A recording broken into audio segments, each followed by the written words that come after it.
नवरात्र के प्रथम दिन सुनिए माँ शैलपुत्री की कथा मेरे।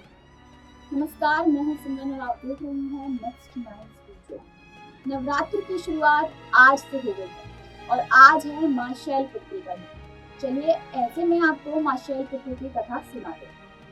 माँ शैलपुत्री सती के नाम से भी जानी जाती है। इनकी कहानी कुछ इस प्रकार है कि एक बार प्रजापति दक्ष ने यज्ञ करवाने का फैसला किया। इसके लिए उन्होंने सभी देवी देवताओं को निमंत्रण भेज दिया, लेकिन भगवान शिव को नहीं भेजा।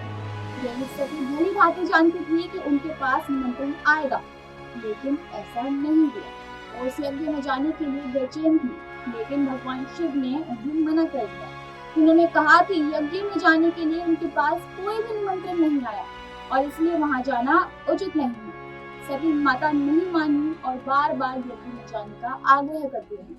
सती के ना मानने की वजह से शिव जी को उनकी बात माननी पड़ी और उन्होंने उन्हें जाने की अनुमति दे दी। सती जब अपने पिता प्रजापति दक्ष के यहाँ पहुंची तो देखा कि कोई भी उनसे आदर और प्रेम के साथ बातचीत नहीं कर रहा है। सारे लोग मुंह फेरे हुए हैं और सिर्फ उनकी माता ने उन्हें स्नेह और उन्हें गले लगाया। उनकी बाकी बहनें उनका उपहास उड़ा रही थी और सती के पति भगवान शिव को भी तिरस्कृत कर रही थी। स्वयं दक्ष ने भी अपमान करने का कोई मौका नहीं छोड़ा। ऐसा व्यवहार देख सती दुखी हो गई। अपना और अपने पति का इतना अपमान उनसे सहन न हुआ और फिर अगले ही पल उन्होंने वो कदम उठाया जिसकी कल्पना स्वयं दक्ष ने भी नहीं की होगी।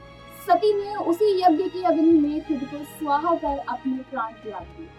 भगवान शिव को जैसे ही इसके बारे में पता चला तो वो दुखी हो गए।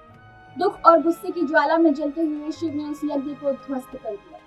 इसी सती ने फिर हिमालय के यहाँ जन्म लिया और वहाँ जन्म लेने की वजह से इनका नाम शैलपुत्री पड़ा। माँ शैलपुत्री का वास काशी नगरी वाराणसी में माना जाता है।